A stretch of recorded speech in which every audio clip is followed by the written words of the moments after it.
పిల్లలు పెద్దోళ్ళు యూత్ పిల్లలు ఎవ్వరు కూడా చైనీస్ మాంజాతోని పతంగులు ఎగిరేయకుని పండగ చేసుకోకుని మీ పానాలే కాదా వీటితోని మీ తోటి మనుషుల పానాలకు కూడా ప్రమాదమే ఉంటుందని పోలీసులు వదికు తలుపు పెట్టి చెప్తున్నా కానీ కొందరు కొలుపు పెట్టి ఇన్నట్టే చేస్తున్నారట. మాంజాతోని ఎంత ముప్పు ఉందో పిల్లగానికి ఓ ట్రాఫిక్ పోలీస్ సార్ చెప్తున్నాడు. ఈనుండ్రి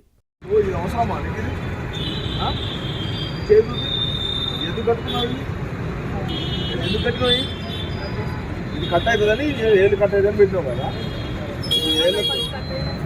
మరి కట్ అవుతుంది. అదేంటి మెడకాయ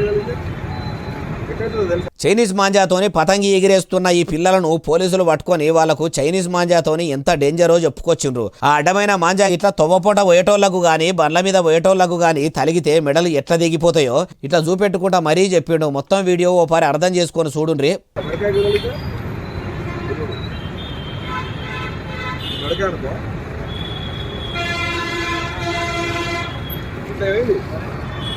అట్లా దిగిపోతుంది.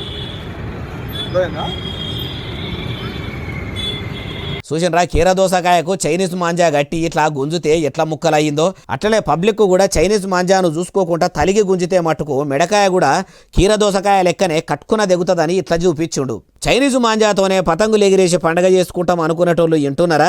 పోలీసులు బోదిక్కు నెల దినాల సంధి చైనీస్ మాంజా అమ్మొద్దు కొనొద్దని మొత్తుకుంటుంటే కొందరు బట్టెవాయిగాలు ఇంకా సాటుగా అమ్ముతూనే ఉన్నారట. అసొంటోళ్ళు ఇసొంటి చూసి మారితే మందిపానాలు కాపాడినోళ్ళు అవుతారు అంటుర్రు ఈ ముచ్చటినోళ్ళు.